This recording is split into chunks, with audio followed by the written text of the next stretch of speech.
And thank you to Priscilla, Mark, for always being a faithful supporter of the Voice of Hope Hour. Last week, we were here to talk about the role of parents in the life of their children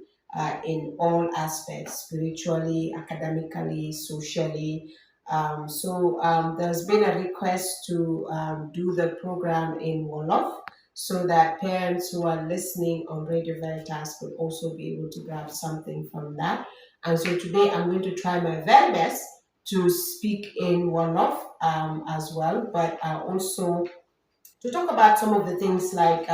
what we were not able to cover last week, to look at a research that was done by Columbian University psychologist Lisa Miller, look at those findings about the role of parents in the life of the children, as well as look at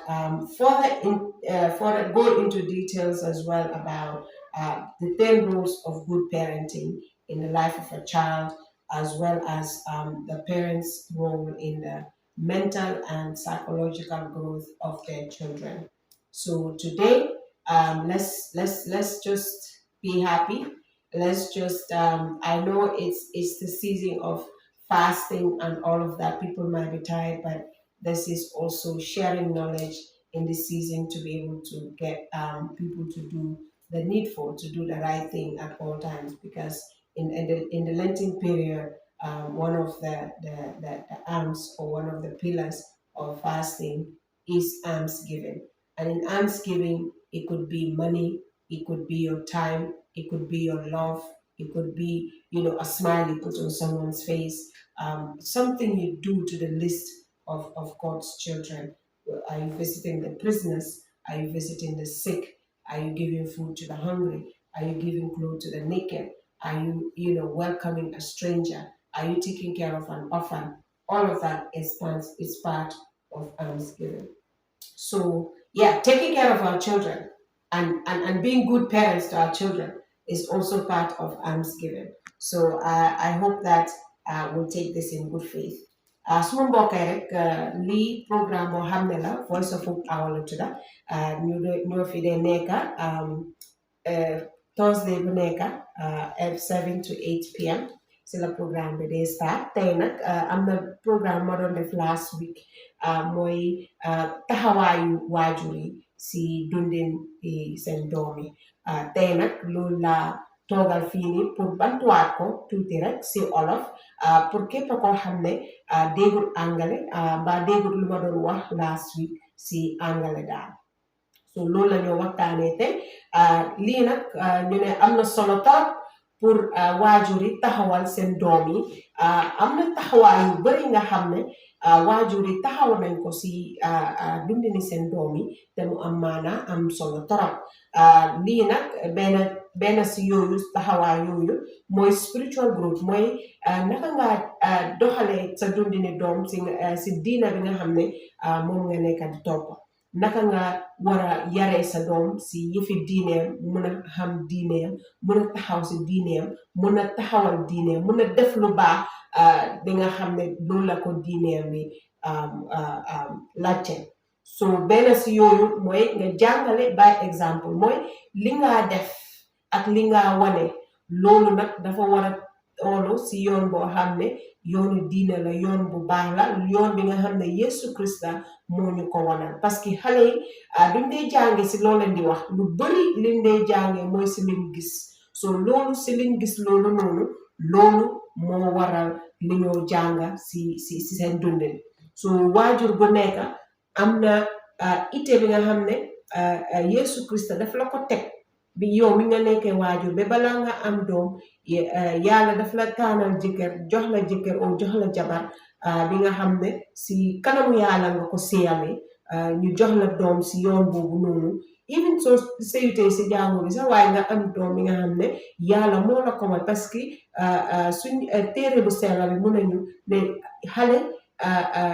ndogalu yàlla like maye yàlla la loolu la xale doon si dundini waajuram yi maye yàlla si yàlla su la maye daf la jox ite boo xam ne di nga mën a toppatoo xale bi noonu so waajur yi am nañ liggéey boo xam ne dafa doy waar torop te dafa mel ni liggéey boo xam ne la liggéey bu diis la pour andi doomi adama si àdduna si nga jubal ko yoon bi nga xam ne yoon bu baax la beneen bi nag mooy nga seeda li nga gëm ak sa doom seeda li nga gëm ak sa doom mooy sa yoonu diine Yesu Krista lan la wax si doomi adama nga jàngal ko lan mooy diineem nga jàngal ko mu xam kan mooy yàlla dunda si yoonu yàlla toppa yoonu yàlla ba pare tamit beneen bi mooy ne nga jàngal ko téere bu sell bi doom suy jóg nga koy jàngal li nga xam ne loolu la téere bu sell bi wax nga wanal ko ay nit yi nga xam ne ñoo nekk di toppa yàlla di def njubaay yàlla di def di dunda si téere yàlla ba xale boobu noonu gis loolu noonu xam ko jàng ko ba mutal ko moom sax soo toogee ba bés bi nga xam ne amul leen jàngu téere bu sell bi xale bi si boppam mooy ñëw si yow mu ne la yaa papa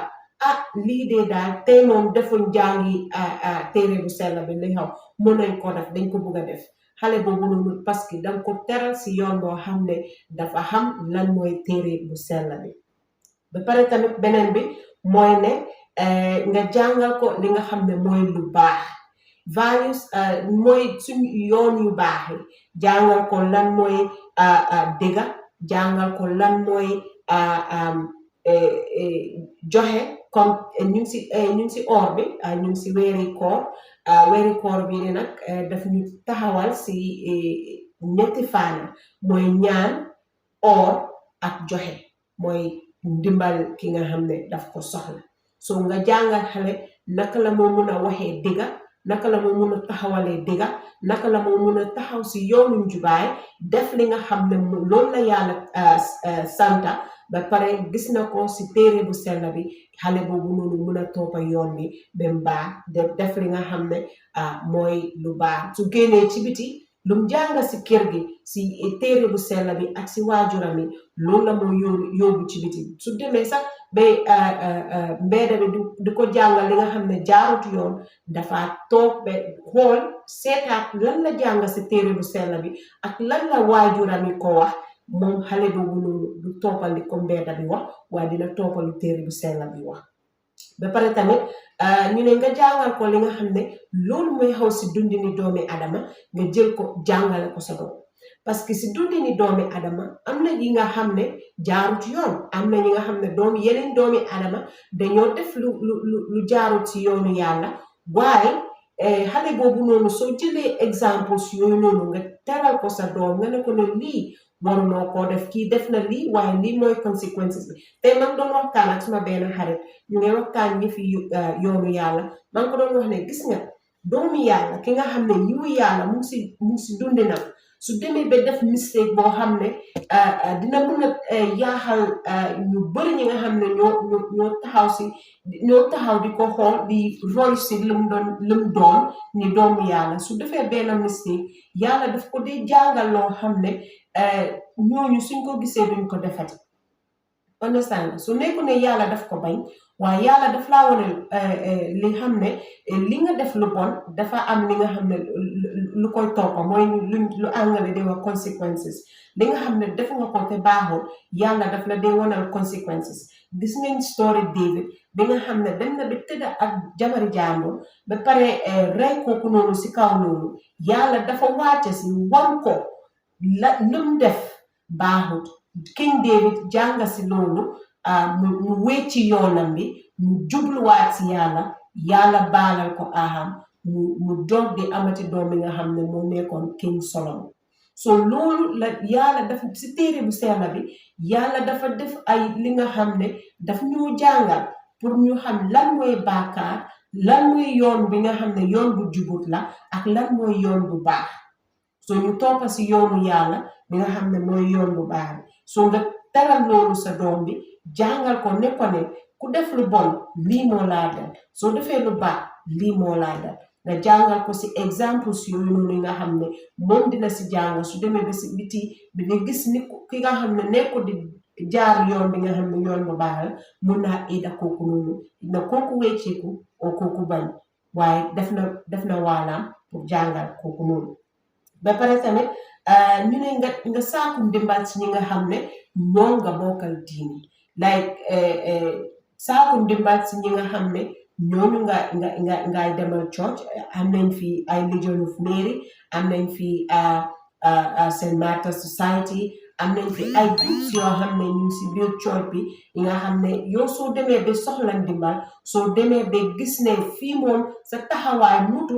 na nga saaku ndimbal si ñi nga xam ne ñooñu nga bokkal diine, ñooñu nga bokkal yoon, ñooñu nga xam ne ñooñu ngeen di toogal si benn church pour ñu dimbale la. Parce que xam nañ ñi nga xam ne ñu ngi si yàgg nañ si sëy, am nañ doom ba doomi mag, naka lañ def ba yaree seen doom si yoon boo xam ne yoonu Yesu Krista la. nga saaku ndimbal si ñooñu ci nga xam ne soo gisee li nga xam ne understand loo ko si yi fi waajur nga lacce nga saaku ndimbal ñooñu mën laa dimbal. Am nañ fi ay laabe yi nga xam ne mën nañ laa aida si yoonu Yesu Krista, wanal la fi nga xam ne sa loxo mutut foofu noonu mbaa sa xam-xam mutut foofu noonu ñu aida la foofu noonu. Xam nañ ñi nga xam ne tamit suñ góor parents la, bu fekkee ne yaa ngi wax ak sa doom déglu la, nga seet nga waxtaan ak laaba bi mbaa nga waxtaan ak sóor bi mbaa nga waxtaan ak seen góor parents yi nga xam ne ñoo leen taxawal si seen bési botise, ñoom dinañ mën a xam jàng dara si loolu. Ba pare tamit nga jàngale sa doom mun a understand lan mooy am na naka lañ de waxee spirituality in wolof, but pour ñu understand lan la seen diine miin si ñoom daal. Suñ demee ba dee lan la seen diine bi wax si seen jubluwaay si taxawaay si yàlla ak yooyu. So loolu si la li lañ doon jànga si semaine bu passé bi. Just to come back to some of Wolof to English, basically, I would say it again in Wolof later on. But just to look at the study of a Colombian psychologist in the name of Lisa Miller, that children who are raised with a robust and well-defined spiritual life are happier, more optimistic, more thriving, more flexible, and better equipped to deal with life's ordinary event or extraordinary events like traumas, those, etc. So when a child is raised, in a very spiritual and balanced environment, that child grows up to become well-rounded in everything. Like not everything that happens in life, the child will understand that life is spiritual, and because life is spiritual, things happen in the spirit before they manifest in the physical. So when they see things happening in the physical, the first thing or the first priority that they think about is to pray and ask for God's guidance. When a child is raised in a very spiritual and very rounded spiritual home, that is what they will do. Before they cry, before they lament, before they curse themselves, they first of all go back to God and ask for guidance. And then they come to their parents and be like, you know what, this is what is going on. And I don't understand it, but I've prayed about it, but I also need your wisdom. And the parents will stand to guide them in their wisdom. So that is very important. So the finding further revealed that teenagers in particular are exponentially better off if they are in touch with their spiritual side. So if a child knows what the Bible says about them, if a teenager understands their spirituality and their spiritual life, it becomes very easy for them to be able to see the presence of God in everything that they do. So it's very much important to raise our children in their spiritual faith. That way, they're able to stand firm in their faith and they're able to tackle life different challenges that comes. So less likely to abuse alcohol. So when they are spiritually rounded or they know they are in touch with their spiritual side, they are less likely to abuse alcohol and drugs, to engage in risky sex, are better able to cope with depression. Spirituality in terms of stress offers a person something to fall back on, that you are not alone. Spiritual stunting can damage a child forever, creating a brittle sense of self and lack of resiliency. Children emboldened with spirituality under other hand, grow into adults who can feel a sense of a calling in their work, regard human relationship as sacred, and can see misfortunes as opportunities. Children without children without build their self-esteem on achievement are driven to Children without spirituality build their self-esteem on achievement and are driven to please others, feel alone in the world, and fatalistic about failures and setbacks. Religious education for children, including spiritual writing, giving children the language and the tools they need to reflect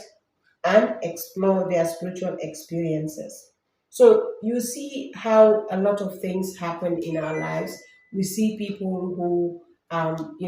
contemplate suicide, contemplate, harmful,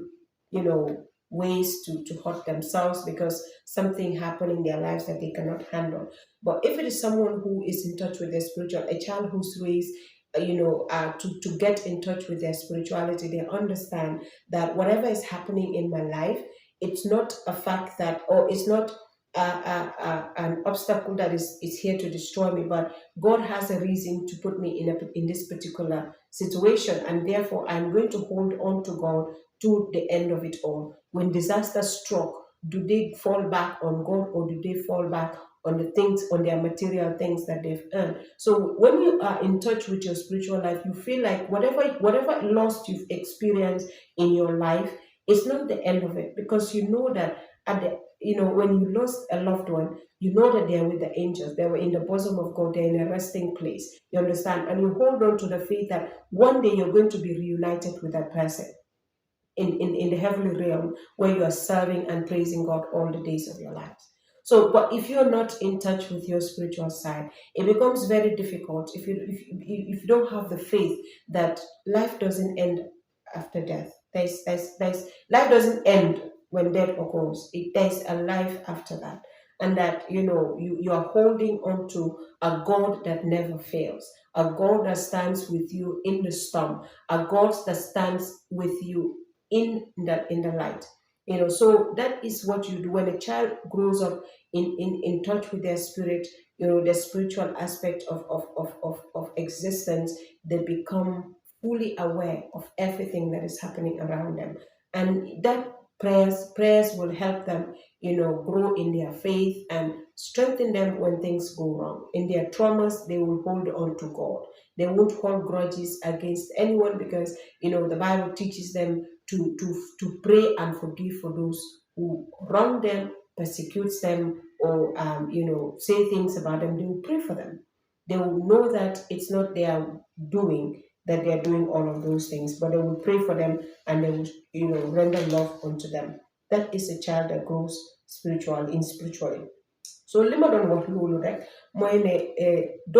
yaa xale bi nga xam ne danga ko yar si xam diineem, xam lan la diineewam taxawal si dundinam, ak lan la yàlla wax si boppam. Xale boobu noonu su demee ba mag, lépp loo xam ne daf ko daj si dundinam dina mun a delluwaat si yàlla ne yàlla dénk naa la suma dundin, dénk naa la li nga xam ne loolu moo nekk di xew suma dundin ba kenn ma xam ne yow yaa ma taxawaloon fi nga xam ne mënuma fa woon a taxawal man suma boppa, te danga maa génnee si lii comme nu ma duggee si lii danga ma see génne. Loolu yaakaar boobu noonu xale boobu noonu dina ko am, te dëgëraayam si dundinam si kaatani yàlla dina gën a law. Xale boobu te soo xoolee tamit xale bi nga xam ne xamul diineem, xamul lu yàlla wax si boppam, su ko dara jotee lu moo njëkk a xalaat mooy rey boppam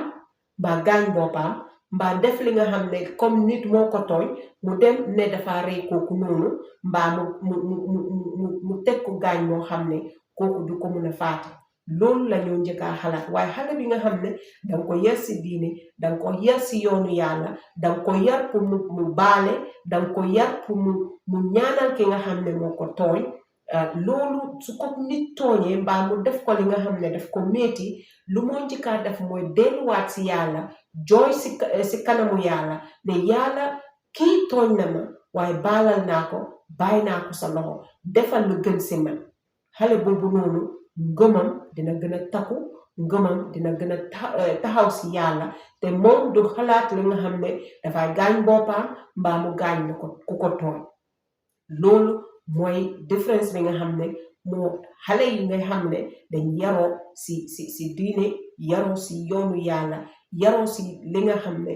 moom la seen diine wax moom la seen diine jànga so waaye leneen tamit ñu ne ndaw yi loolu ndaw yi nga xam ne dafa xam taxawaayam si kanamu yàlla dafa am taxawaayam si yoonu yàlla dafa am taxawaayam si li nga xam ne loolu la diineem bi wax si moom xale ndaw boobu noonu dina gën a xam boppam dina gën a xam naka la moo taxawalee dundinam si àdduna bi lu moo def dafa njëkk a xalaat ndax lii jaar na si yoonu yàlla lu moo def dafa njëkk a lacce ndax lii lu baax la xale boobu noonu ndax boobu noonu dina taxaw te dina dem fu sori daal so loolu tamit si njàngalu diine ak si njàngalu taxawaali yàlla si doomu si dundini si taxawaayu waajur si seen dundi doomi mu ne nañ leeral li nga xam ne loolu seen doom xamul si seen diine nañ ko jéemal leeral pour xale yi mun a xam loolu leneen tamit mooy ñuy taga seen doom yi daal soo demee ba sa doom def li nga xam ne dafa baax dafa jaar yoon dafa jub dafa taxaw si yoonu yàlla danga koy taga danga koy wane li nga def tey moom baax na continuer si lii yàlla dina la gën a yokkal ndam ak yiw li nga xam ne dina la mën a yóbbu sa kanam mbaa soo amee li nga xam ne sax mooy ay minti fresh o ay cake o lekka bi nga xam ne soo ko joxee dina kontaan xale boobu noonu dina taxawaa si yoon bu jub parce que dafa wax ne man su ma defee lu baax suma waajur yi dañ maa jox lu ne mbaa dañ maa defal lii mbaa dañ maa wax kaadu bu ne waaye su ma defee lu bon dañ maa punish xale boobu noonu du gaaw a def li nga xam ne loolu su demee ba def mistake moom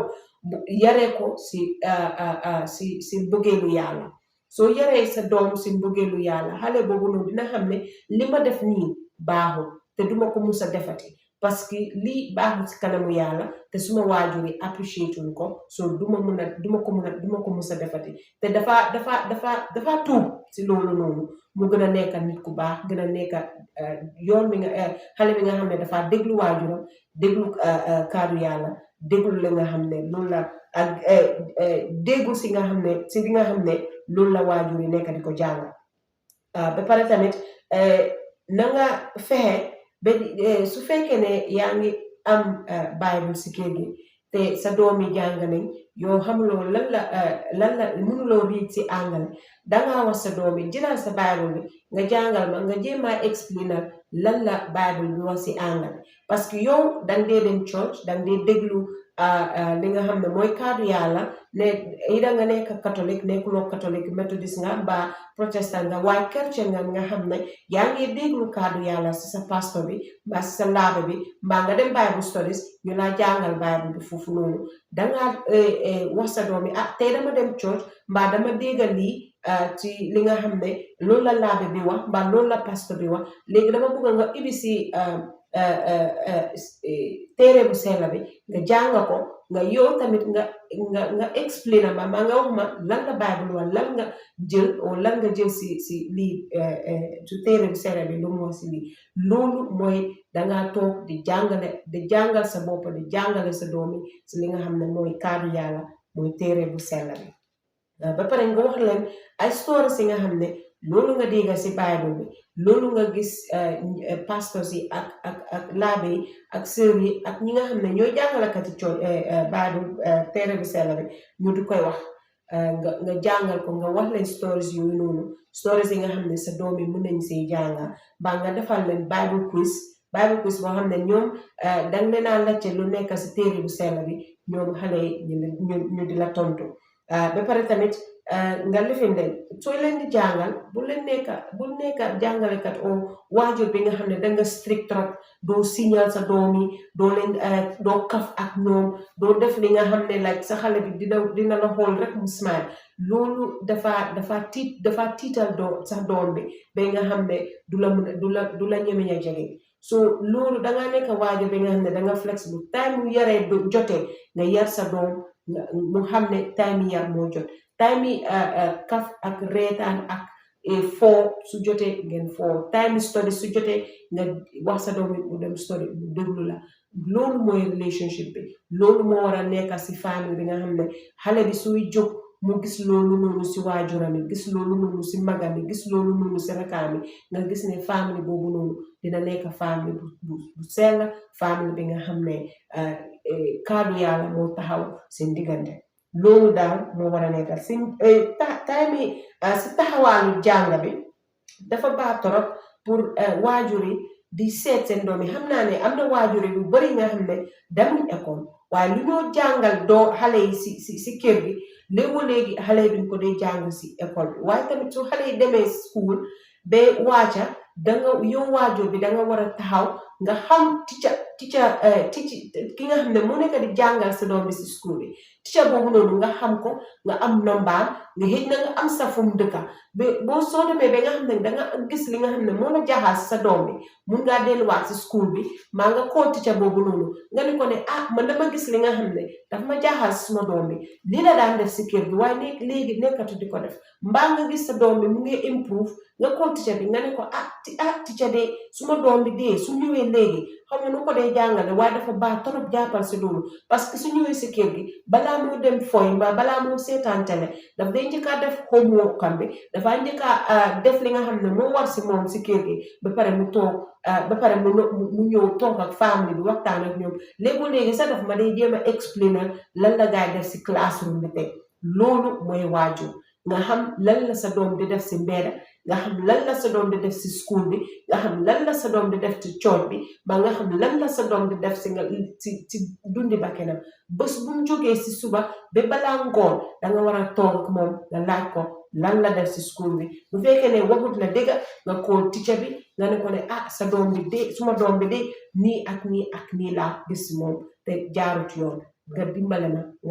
nga bàyyal ma ko xel loolu waajur dafa war a bokka si taxawaayu waajur si dundini doomam yi ba pare tamit nga koy aida bu baax bi nga xam ne dina mun a su wàccee school balaa moo dem foy si mbedda bi mu toog study nga jox ko time nga jox ko schedule daal ne soo wàccee school sa uniforme bi su tilimee nga fóot sa uniforme bi soo ko fóotee ba pare nga lekka soo lekkee ba pare nga toog nga fo ak sa rakka yi mbaa sa mag yi nga waxtaan ak ñoom ñun ñëpp ñu toog waxtaan ba pare nga dem def sa homework bi soo defee sa homework bi ba pare nga ñëw ñu seetaan news mbaa ñu seetaan benn film nga dem tëddi élection ba loolu nga jox ko schedule boo xam ne xale boobu noonu su jógee su xamee ne even soo nekkutee si kër gi yow mi waajur bi nga dem jaay mbaa nga dem liggéey mbaa nga dem defi leneen mbaa nga génn dem meeting ak yooyu noonu xale bi su wàccee school doo ko aida loolu la moo def schedule boobu noonu la moo toppa ba balaa ngaa ñëw yow mi waajur bi ngeen toog ngeen waxtaan mu dem defi homework am bi mu dem ñaan mu tëddi mu nelaw dafa baax tamit ngeen toog ngeen ñaan as a family ba balaa xale yi di tëddas pour ñooñu suñ ko miinee soo fa nekkote yow mi waajur yi ñoom dinañ ko defal seen bopp ba pare tamit practical teaching mooy nga jàngal leen skills yoo xam ne ñoom duñ ko mën a jàng si school bi yow su fekkee ne da nga am garden si kër bi nga wax sa doom bi suñu wàccee school ñu def lu ñoo def ba pare nga ne la kaay jàppale ma si garden bi moom su fekkee ne dafa ndaw trop nga jël kaasi ndox nga ko tibal ndox fii nii nga tuur ko fii nii xale boobu noonu dina dem ba jàng my granddaughter loolu lay def su fekkee ne yaa ngi liggéey si kër gi nga ne ko maman demal nga andil ma lii moom dafa daw mu dem andi ko mu jox la ko mbaa demal nga tibal ma ndox moom dafaa dem tibal ndox mu indi ko moo nga def ko maman ndox si fridge bi dafaa dem ubbi fridge bi mu andi ndox mu jox la ko understand soo xale noonu nga koo jàngale nga ne ko kay jàppale ma si lii mu jàpp loolu si lu ndaw loolu lu moo def muy këtër katar ngay fo ak moom muy ree muy enjoy boppam daal moom su demee ba mag garden boobu noonu mu koy ñëw nangu sa loxo mu ne la mama yaa o papa xaaral ma def lii nii loolu danga koy jàngal practical skills ba nga koy jàngal naka la mu mun a téye xaalis xale doo ko jox xaalis because yàlla lu ñu def mooy yàlla doo jóg rek nga ne balaa loolu moo tax xale bi su juddoo balaa moo daw daf day njëkkaa raam su jógee si raam mu taxaw mu jéem a dox boobu noonu si la moo jógee si dox mu dem si daw understand soo doo jóg rek nga daw doo juddoo tey nga daw tey loolu musuta am fen soo xale soo koy jàngal danga koy njëkkaa jàngal si yu ndaw yi soo ko joxee xaalis nga ne ko ne xaalis bi damaa ngi la koo dénka waaye xaalis bi dama bëgg mu laas si yow 1 week so dafa mel ni everyday $5 si nga war a lekk soo demee ba lekka xaalis bi yëpp doo am li nga am for the rest of the week understand soo yaa ngi jàngal xale boobu noonu économie so moom su demee ba commencé di amal boppam moom dafaa wax ne suma papa ak suma yaay dañ ma jàngal économie naka laa war a divider suma xaalis suma ko lifine so loolu xale bi daf koy jàngal léegi ñu ngi def vocational education formally si school bi waaye bu njëkk ba xamuñ vocational education so si kër gi la ñoo jàngee li nga xam ne mooy yu sew yi naka la ngaa jàngale sa xaalis naka la moo mun a manager xaalis naka la moo mun a toppatooy këram loolu moo tax soo jógee dañ laa wax ne fu nga toog dafa tilim sa yaa mu ne la balal fii mbaa sa papa mu ne la foral lii jëlal lii defal lii dam laa jàngal naka ngaa mun a toppatooy sa wér-gu-yaram loolu mooy naka nga mun a toppatooy sa wér-gu-yaram pour nga toog fu set nga lekka lu set nga sol lu set nga sangu be set nga setal sa bopp li nga xam ne moo laa jox feebar nga moytu ko loolu mooy jàngal bi nga xam ne skills boo xam ne dafa mun a maintain wér-gu-yaramam nga jàngal sa xale tamit li nga xam ne mooy naka la moo mun a waxtaanee ak nit ñi naka la moo mun a enu boppam si mbooloo nekkul xale boo xam ne dafay piring parang fii nii di yóbbu fële di def lii di def lii danga koy jàngal naka la moo mun a waxee ak nit ñi naka la moo mun a waxee ak mag yi ak ndaw yi ak moromam yi ak ñi nga xam ne ñooy si ronam naka la moo waxtaane ak ñi nga xam ne oo nekkee ak ñi nga xam ne ñoo ko mag ak yooyu loolu mooy skills yi nga xam ne danga ko war a jàngal sa doom yi mooy taxawaayi waajur si li nga xam ne mooy dundini doomam leneen ni tamit mooy naka la moo mun a solve problème léegi su amee li nga xam ne daf ko jaaxal ci biti te yow waajur yow nekkuloo foofu noonu danga ko war a jàngal li nga xam ne naka la moo mun a toppatoo boppam ba pare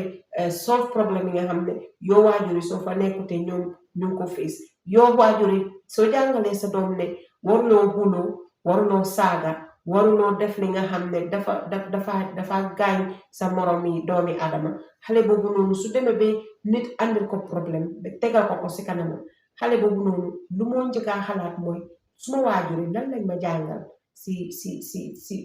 solve problème da war naa xuloo ak kii suñ maa xuloo sax duma leen faale parce que man suma waajur ñu ne bu ma xuloo soo suñ ñëwee ma expliqué leen problème bi ñoom ñu mën a xam naka lañ ko mën a defee waaye bul xee bul xuloo bul saaga bul def lu bon li nga xam ne ëllëg ak si biir di nga ko regret mbaa di nga andi gaaca sa waajur yi daal so waajur yi seen taxawaay dafa am maana trop dafa am solo ci li nga xam ne mooy si seen dundini doom yi ba pare tamit am na benn case bi nga xam ne maa ngi ko share suma Facebook bi case boobu noonu nag mooy yaay bi nga xam ne dafa tàngal kuddu mu lakkee ko doomam parce que doomam 4 years la am ñeneenti at la am xale bi ñeneenti at la am waaye lu ñu wax si story bi mooy xale bi daf ko tontu lu ko naxari mu jël kuddu bi ne daf ko jàngal li nga xam ne mooy yar mu ngi koo yar daal so affaire boobu noonu dafa métti trop parce que xale bi daf ko gaañ si li nga xam ne mooy du si yaramam kese daf ko gaañ emotionally mooy xelam bi dafa yaa xeli xale bi parce que xale boobu noonu su demee ba mag ñu explainal ko story ne si yaay moo la def lii laka kuddu bu laka la bu tànga tegal ko dafa laka la ba nga mel ni xale boobu noonu yaaxana dundinam yaaxana xelam yaaxana relationship am ak yaayam ba pare tamit relationship am ak yeneen doomi adama yi daf ko yaaxa parce que xale bi du trust kenn du trust jigéen du trust yaay du trust li nga xam ne that has to do with anything family parce que dafa wax ne suma yaay suma munee lakkat bu ma nekkee 4 years old kon yaay boobu noonu bëggut ma so xale boobu noonu dafa magee ak loolu yaay bi tamit du xale bi rek moo am lu ko métti ak lu ko naxari bi aduna bi jeex waaye yaay bi tamit dafa xam dafa am lu koy naxari yaaxana xelam parce que dafa toog su xalaate lu mu def doomam mi nga xam ne 4 years la am yaay boobu noonu xelam bi du dal mun naa gaañ boppam mun naa def li nga xam ne dafa mun na see rey boppam mun na see def lu nga xam ne daf ko gaañ for the rest of her life understand yaaxana relationship am ak doomam parce que su demee ba mag mu understand li nga xam ne loolu la def dafa naxar toog te xale bi yaay bi 20 years la am so loolu moo tax dafa am maanaa trop pour waajur yi taxawal seen doom parce que soo taxawalatee sa doom yi si li nga xam ne lu baax la ak li nga xam ne loolu lañ nekk di dem through loolu dafa yaaxal su demee ba nekka yaay oo mu nekka papa loolu daf koo sonal parce que lu ko dal loolu la moo dundee te li nga xam ne xamut lu baax amut lu bon lu mu def rek dafa fa ne loolu moo baax si boppam understand so waajur yi seen taxawaay dafa am solo trop si seen dundin doom yi soo taxawlutee sa doom yi loo koy yaaxal du fii rek la danga koy yaaxal aduna ak after life yépp nga ko yaaxal parce que lu bon lu moo dundee ak lu naxare lu moo dundee su munutee baalal su munutee ñaan su munutee di nga def li nga xam ne moo jaar yoon xale boobu noonu yaaxal nga ko arjanaam tamit so dafa baax trop pour waajur yi mën a taxawal seen doom jàngal seen doom lu baax ba pare dafa baax trop pour nga ne waxtaan ak seen doom yi parce que sa doom yi su génnee ci biti nit def ko dara nit daanu si kawam te daak moom by force xale bi boobu noonu su fekkee ne amut relationship boobu noonu ak waajuram yi xale boobu noonu su ñëwee dafaa noppee loolu su demee ida mu jël biir mu nekk yaay du mun a xam naka la moo jàngalee doomam lu baax ak lu bon parce que lu ko dal métit boobu noonu dafa dunda ak moom ba balaa moo dee honnêtement so waajur yi nañ di waxtaan ak suñ doom yi di leen jàngal li nga xam ne moo jaar yoon di leen dëgëral seen gëm si yàlla mi nga xam ne moo leen binda ñu xam naka la ñoo waxee dëgga ñu bañ def lu bon li nga xam ne jaarut yoon daal waxtaan boobu noonu am na solo trop socially li nga xam ne mooy doomi adama nit koo xam ne la mënuñoo toogal suñ boppa benn doomi adama du musa toog mu ne moom soxalut ndimbali doomi adama parce que yàlla du wàcca si kaw ñoo jox la ndimbal bi nga soxla doo daf sa ndimbal bi nga soxla daf koo jaaraale si beneen doomi adama bi nga xam ne moom moo laa dimbal so sa diggante ak yeneen doomi adama dafa am solo trop so waajur yi sa taxawaay si loolu si seen dundini doom yi dafa am maana parce que sa doom yi su xamutee naka la moo waxee ak mag naka la moo jëflante ak moromi doomi adama xale boobu noonu loolu moo tax ñuy am ay leaders yoo xam ne taluñ benn doomi adama leaders yoo xam ne dañ ñàkk yërmande ñàkk cëru doomi adama nga gis ay xale yoo xam ne faale wuñ mag su waxee ci biti si di ko jéem a yar xale boobu noonu du déglu dafa saaga dafa def lu ko neex dafa tontu mag lu ko neex parce que yar bi nga xam ne loolu lañ ko waroon a yar dafa des so waajur yi yar sa doom dafa am solo trop yar ko si yar boo xam ne su génnee ci biti ñëpp a koy roy ñëpp ay wax ne yow sa waajur yi de def nañ lu baax sa waajur yi yar nañ si yoon bu baax loolu mooy ñaani waajur ne suma doom su génnee nañ gis li nga xam ne moo baax si moom ba di roy ko ba di wax si moom ne sa waajur yi lii lañ def si yow ñaan boobu noonu ak kontaante boobu noonu amul fen boobu rek mooy sa fay yow mi waajur loolu mooy sa fay danga yar sa doom ba ñëpp di ko roy ñëpp wax si moom ne sa doom bi dafa baax dafa am ite si mag dafa am ite si moromam yi dafa am naka la moo jëflante ak doomi adama so social skills yooyu noonu dafa baax naka la sa doom bi di mën a jëflante ak moromi doomi adama ak mag yi si dëkk bi ak moromam yi ak ñi nga xam ne ñoom la bokkal gox naka la moo mën a solver problems naka la amee behavior bi nga xam ne yeneen waajur yi dañoo wax ne yow seetal si kii nga roy ko loolu mooy lifin ba pare tamit di déglu sa doom yi waajur dafa baax trop pour ngay déglu sa doom yi communication dafa baax si famille soo nekkee waajur ak sa doom yi soo leen communiquer tutee relationship boobu noonu du mën a dem yow soo ñëwee nga romba dem sa néeg dem tëju soo ñëwee sa doom yi doo check lan lañ def lan lañ nekkoon bëccëg bi yépp yaa ngi dem liggéey nga ñëw si kër gi fekk sa doom yi ñu ngi toog laajteew la naka seen dee bi demoon naka lan lañ def si dee bi fan lañ dem kan lañ gisee kan lañ waxal ak yooyu noonu yépp xale boobu noonu du la wax lu nekk si dundina du la wax lu nekk si xelam waaye waajur yi dangay déglu nekkut si wax kese si jëf bi sa doom yi nu moo manière yow su ñëwee si kër gi sa doom bi nu moo manière loolu yëpp si déglu la waajur danga war a di xool di seet sa doom bi naka la moom jëflante si kër gi ndax su aagee soo ko yónnee si nit mën na la yaa baalal ma duma mun a dem laaj ko lu tax mënuloo dem si kii ku ma la yónni mu wax la lan moo nekk si xelam danga ibi avenue boobu noonu pour nga mun a waxtaan ak sa doom yi nga mun a xam lan moo leen dal loolu moo tax yeneen xale suñu demee bañ daanu seen kaw te daal ñoom bàyyi force duñ ñu wax seen waajur yi parce que dañoo ragal dañoo wax ne su ma ko waxee suma waajur nañ fa ne man maa ngee fen nga taan sa doom nga ne ko xay kii dafa réew mbaa kii yaruñ ko kii deful nii nga koy wali nga xam ne dafa négatif trop xale boobu noonu su demee ba am lu ko naxari su ko ñëwee pour wax la ko sax danga wax ne xay yow kii xale bi daf dee fen rek nii la dee def loolu baaxul si waajur diggante waajur ak doomam waajur danga war a óolu sa doom óolu la pour ñëw taxaw sa kanam wax la li nga xam ne loolu moo ko dal loolu moo war a nekk diggante yaay ak doom diggante baay ak doom diggante yi nga xam ne family moo fa nekk loolu moo war a communication boobu noonu dafa war a am si family ba pare ngeen amante yërmande dafa baax trop parce que soo yëgutee sa moromi doomi adama surtout maa ki nga xam ne mooy sa famille mooy ki nga xam ne mooy sa doom baax sa waajur soo amutee yërmande boobu noonu si moom sa adama yaa dafa manqué parce que doomi adama yi fu nga am yërmande si moromi doomi adama da sa waajur lawu nda sa doom lawu ndax ki nga xam ne ci biti lawu loolu dafa war a nekk loo xam ne danga ko war a am as doomi adama danga war a am yërmande yàlla moo koy joxe yàlla daf ñu baal suñu aaxa ndax ñu mun a baale ñu nu tooñ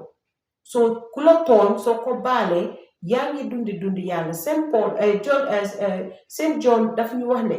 képp koo xam ne nga ne danga bugg a yàlla te nga bañ sa moromi doomi adama yow fenkat nga parce que yàlla doo ko gis waaye sa moromi doomi adama kooku nga nekk di gis kooku nga nekk di jëflantal soo fekkee ne am loo yërmande pour kooku noonu nga ne danga bugg a yàlla yaa ngi toppa sa diine kon yow jànguloo dara sa diine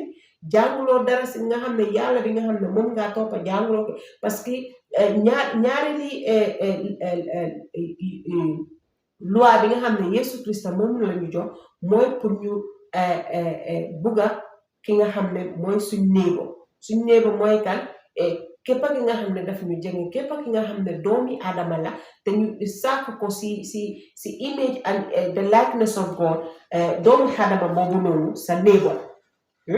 so danga war a am yërmande si sa moromi doomi Adama surtout ma waajur danga war a yërëm sa doomi tamit danga war a yërëm sa waajur nga xam ne yërmande boobu noonu su nekkee seen diggante lépp li nga xam ne loolu la téere bu sell bi jàngala loolu la yàlla jàngala loolu yépp mën na xëcc si seen diggante yaay ak doom ba pare tamit mën ngaa set boundaries ak expectations mën ngaa wax sa doom man maay sa yaay man maay sa papa waaye lii laa expect yow nga def ko soo jógee si suba lii laa bëgga nga def ko ku nekk nga jox ko responsibility am moom su jógee jublu si responsibility boobu noonu def ko ñoo jox la accountability boobu noonu comme lu ma ko waxee si gannaaw noonu time yi yar su jotee nga yar sa doom waaye soo koy yar nga yar ko si bugeelu yàlla nga yar ko si yoonu yàlla nga yar ko si li nga xam ne ëllëg ak si biir dina si jàngee loolu bokk na si li nga xam ne mooy taxawaay waajur si doomi dundi di doom just to say a few things in English. It's very much important how we conduct our relationship with our children as parents. And these are some of the rules or some of the rules, 10 rules a parent would play in the life of their child. Provider of unconditional love. Unconditional love in a way that you love your children without a cause. That's what parents do. You don't have to love your child because they're doing this for you. You don't have to love your child because they're not doing this for you. You love them unconditionally. A good parent provides nurturing environment where a child feels loved unconditionally. This love forms the basis of the child's emotional security, helps build a strong parent-child bond. Expressing love through both words and actions create a sense of belonging and acceptance crucial to a child's emotional development. So lépp li nga xam ne loolu nga def si sa dundini doom danga ko war a bëgga without a reason danga ko war a provide an environment boobu noonu bi nga xam ne xale bi dafa maaga xam ne man si family bi laa bokka feel na ne si family bi laa juddoo ak feel na ne ñii ñooy suma waaju waaye am na yeneen xale yi nga xam ne dañoo lacce ndax kii mooma jur loolu dafa métti torop xale bi nga xam ne danga toog moom ba muy lacce nde yow yaay suma waajur yi loolu dafa métti torop dafa war a jëm sa xol bi yow mi nga xam ne yow yaay waajur bi ba pare tamit there are other things like engage in activities with them like nga boole leen si li nga xam ne loolu nga nekk di def dafa am solo trop si waajur yi pour ñi nga xam ne ñu toog waxtaan ak seen doom yi buggal leen to a fault provide a stable environment bi nga xam ne ñoom si seen boppa dañoo xam ne seen waajur yi def leen bugga te nga xam ne soo leen di aida sax ñoom dinañu wax ne aida bi si xol bu bugga la jógee so dafa am maanaa trop fii la programme bi am tey I've spoken a lot in Wolof today because I wanted to just go over what I spoke about last weekend, or last week to emphasize the role of parents in the life of their children. Every example you show your child, that's the example they're going to grow up with. So as a parent, you have a heavy responsibility over the life of your child through education, through their spiritual growth, through social life, through emotional, mental health. Your child's mental health is very much important. So stable environment and unconditional love will go a long way in showing that child that they're not alone, they're not walking alone in this world. So this is what we were able to bring you this Thursday evening. I look forward to having more feedbacks from this. Thank you for those that were watching and those that were listening. And this is a learning platform for me as well. If there's something that I'm missing out, and just like I got feedback last week to do this in Wolof, I would need your feedback because this is where I learned also to be able to grow this program and to be able to create more hope, because this is all about giving hope to people. This is about exalting people to have hope that everything else that is happening around us, there's always a light at the end of the tunnel. When we understand that, when we give our children hope, we give our society and our community hope, it will go a long way in building the society that we all want to see, a better society, a better world, and creating the kingdom of God on earth. Thank you very much and have a blessed evening, afternoon, and morning wherever you are.